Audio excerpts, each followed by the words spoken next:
তোমাদের জন্য দারুণ একটি সুখবর। পোস্ট অফিসে যারা যারা তোমরা কাজ করতে চাও, পোস্ট অফিসে এমটিএস, মেল গার্ড বা পোস্টম্যান পোস্টে যারা যারা নিযুক্ত হতে চাও, তাদের জন্য একটা বড় অপরচুনিটিজ, যেখানে তোমরা যদি মাধ্যমিক পাশ করে থাকো তাহলেও তুমি আবেদন করতে পারবে। যারা যারা উচ্চ মাধ্যমিক বা হায়ার কোয়ালিফিকেশন আছে তারাও আবেদন করতে পারে। সম্পূর্ণ বিস্তারিত তথ্য তোমাদের কাছে তুলে ধরবো এই ভিডিওর মাধ্যমে, এবং কবে থেকে তোমরা আবেদন করতে পারবে, কি বৃত্তান্ত, প্রত্যেকটি তথ্য এই ভিডিওর মাধ্যমে থাকছে। অবশ্যই ভিডিওটাকে শেষ পর্যন্ত দেখো, কারণ প্রত্যেকটি তথ্য তোমাদের গুরুত্বপূর্ণ যারা যারা ইন্ডিয়া পোস্টের সাথে যুক্ত হতে চাও। তো দেখো, আমি একদম পিডিএফ এ চলে যাব। তো তোমরা এখানে দেখতে পাচ্ছ যে সার্কেল ওয়াইজ দেখো, এগুলো কিন্তু ভ্যাকেন্সি, মানে এখন বর্তমানে যে ভ্যাকেন্সি আছে সেই ভ্যাকেন্সিটা কিন্তু এখানে দেওয়া হয়েছে। অর্থাৎ অন্ধ্রপ্রদেশে সার্কেলে কত ভ্যাকেন্সি, তোমরা নিশ্চয়ই জিবিএস এ আবেদন করেছো, তো সার্কেল ব্যাপারটা তোমাদের কাছে পরিচিত। তো বুঝতেই পারছো, যারা যারা আসাম থেকে দেখছো, দেখো তোমাদের পোস্টম্যানের জন্য 934টি মতো ভ্যাকেন্সি আছে, মেল গার্ডের জন্য 73টি ভ্যাকেন্সি আছে, এমটিএস এর জন্য 747টি মতো ভ্যাকেন্সি আছে।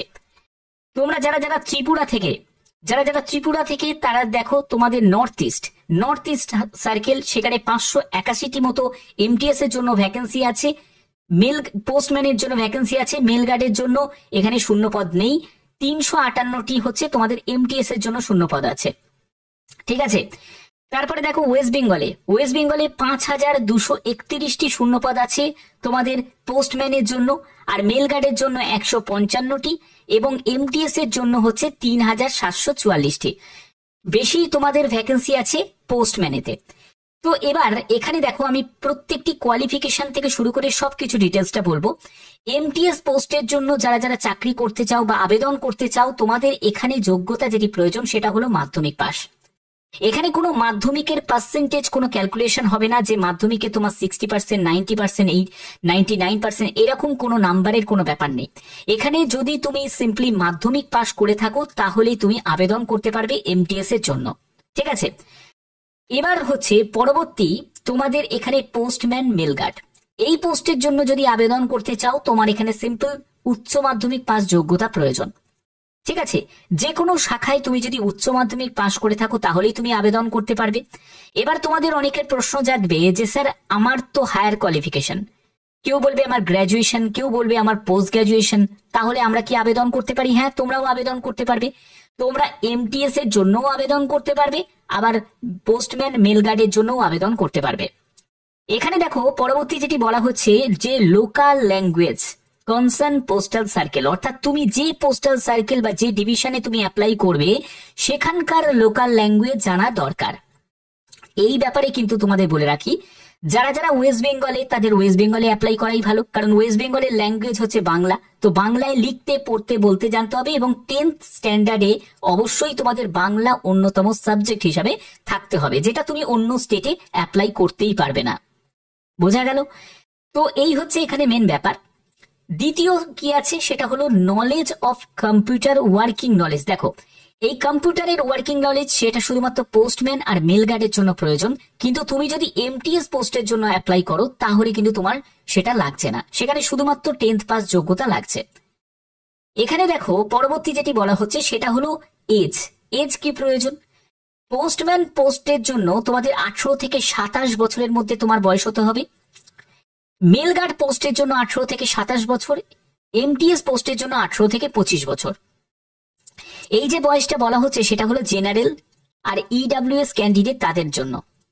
তুমি যদি এসসি এসটি ক্যান্ডিডেট হয়ে থাকো তুমি বয়সে 5 বছর রিল্যাক্সেশন পেয়ে যাবে।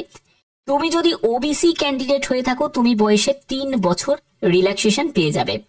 এছাড়া যারা পিডব্লিউবিডি ক্যাটাগরি থেকে এই ভিডিওটা দেখছো তারাও আবেদন করতে পারে। ঠিক আছে, এবার হচ্ছে তোমাদের এখানে বেতন কত টাকা পাবে।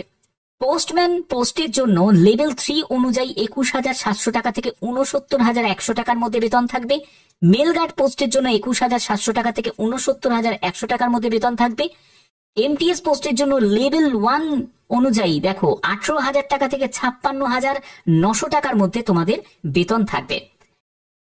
এখানে তোমাদের সিলেবাসটা কি দেখো, সিলেকশনের জন্য তোমাদের একটি রিটিন এক্সাম হবে, রিটিন এক্সামের পরে তোমাদের ডকুমেন্ট ভেরিফিকেশন মেডিকেল হবে। এমটিএস এর জন্য টায়ার 1 থাকছে, যেখানে দেখো তোমাদের নিউমেরিক্যাল ম্যাথামেটিক্যাল অ্যাবিলিটির ওপর 20 কোশ্চেন্স থাকবে, 60 মার্কস, অর্থাৎ প্রতিটি প্রশ্নের মান হচ্ছে 3 করে। তারপরে হচ্ছে রিজনিং অ্যাবিলিটি, প্রবলেম সলভিং এর উপর তোমাদের 20 question, 60 marks, 40 questions, 120 marks, 45 minute সময় পাবে। এটা হলো সম্পূর্ণ কোয়ালিফাইং নেচার। ওকে, তারপরে তোমাদের টায়ার 2 তে চলে যাবে, সম্পূর্ণ এসএসসির মতোই কিন্তু তোমাদের কন্ডাক্ট হচ্ছে।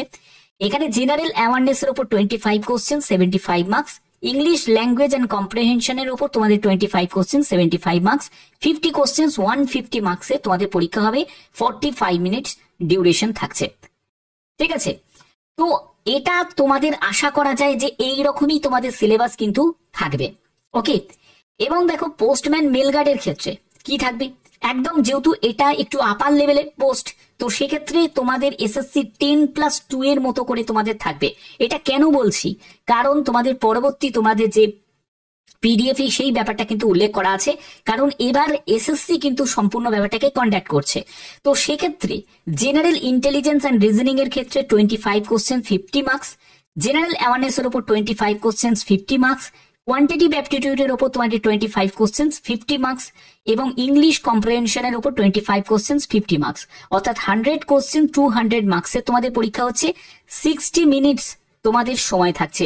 0.5 মার্কস হচ্ছে অল সেকশনের জন্য নেগেটিভ মার্কিং। ওকে, এবার চলে যাবে হচ্ছে টায়ার 2 তে, যেখানে তোমাদের দেখতেই পাচ্ছ সেকশন 1 সেকশন 2 অনুযায়ী তোমাদের মডেল 1 মডেল 2 এ তোমাদের ভাগ করা আছে। ঠিক আছে, 30 করে কোশ্চেন্স, 180 মার্কসের তোমাদের পরীক্ষা হচ্ছে, 1 ঘন্টা সময় পাচ্ছ। তারপরে দেখো তোমাদের এখানে ইংলিশ কম্প্রিহেনশনের ওপর, জেনারেল অ্যাওয়ারনেস এর ওপর তোমাদের প্রশ্ন থাকবে, 40 question, 20 question, 60 question, total 180 marks. প্রতিটি প্রশ্নের মান হচ্ছে 3 করে থাকছে।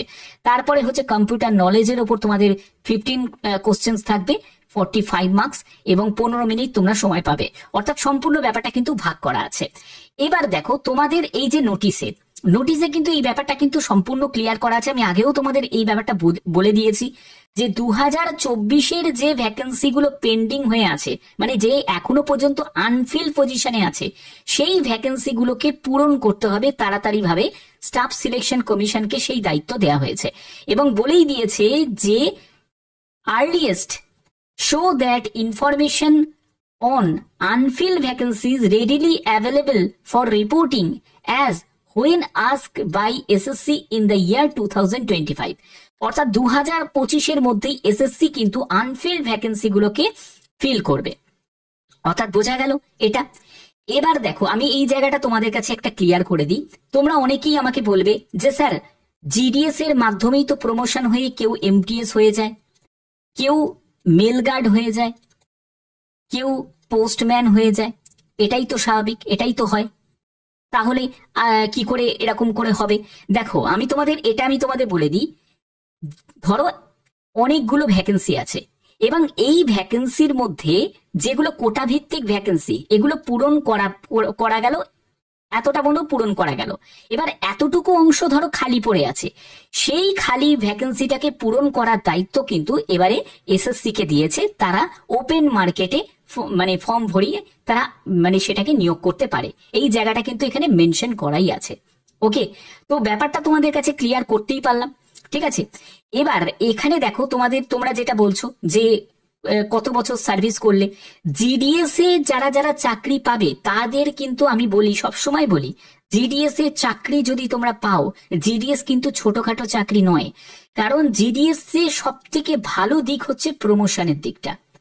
তোমরা যদি জিডিএস এ যদি থাকো, সেখানে কত বছর সার্ভিস করবে? 2 বছর। তুমি যদি 2 বছর সার্ভিস করতে পারো তাহলে তুমি এমটিএস পোস্টে তুমি কিন্তু সুযোগ পেয়ে যাবে। ওকে, এটা কিন্তু অনেক বড় একটা সুযোগ। তারপরে দেখো জিডিএস থেকে তুমি যদি 4 বছর সার্ভিস করতে পারো, তুমি পোস্টম্যান মেল গার্ডের জন্য তুমি নিয়োগ পেয়ে যাবে। ওকে, তো অর্থাৎ অপরচুনিটিস কিন্তু ভালোই কিন্তু থাকে জিডিএস থেকে। তাই বলছি সুযোগ জিডিএস এর মাধ্যমে হোক, বা তোমাদের এইরকম করে ডিপার্টমেন্টাল ভাবে নিয়োগ হোক, বা তোমাদের এমনি ওপেন মার্কেটের নিয়োগ হোক, ওপেন মার্কেটের মানে সম্ভাবনা কিন্তু এবারে সব থেকে বেশি আছে। মানে সেটা ভ্যাকেন্সি কিন্তু যে রকম তোমাদের ভ্যাকেন্সি দেখালাম এত কিন্তু ভ্যাকেন্সি থাকবে না, কম ভ্যাকেন্সির কিন্তু বিজ্ঞপ্তি তোমাদের জারি হবে। সম্ভাবনা আছে যে তোমাদের জুন থেকে মানে এই মাস থেকে মানে নেক্সট মান্থ, আজকে তো 31শে মে, জুন থেকে জুলাইয়ের মধ্যে তোমাদের বিজ্ঞপ্তি বা এই ব্যাপারে তোমাদের একটি অফিসিয়াল নোটিশ কিন্তু জারি হওয়ার সম্ভাবনা রয়েছে। বাদবাকি এই রিগার্ডিং যদি কোনো আপডেট আসে অবশ্যই তোমাদের কাছে সেই ইনফরমেশন পৌঁছে দেবো। তো তার জন্যই বলছি অবশ্যই চ্যানেলটাকে সাবস্ক্রাইব করে রাখবে, বেল আইকনটাকে অল করে রাখবে, যাতে প্রতিনিয়ত তোমাদের বিভিন্ন আপডেট গুলো পৌঁছে দিতে পারি। তো এখনের মতো এইটুকুই, টাটা।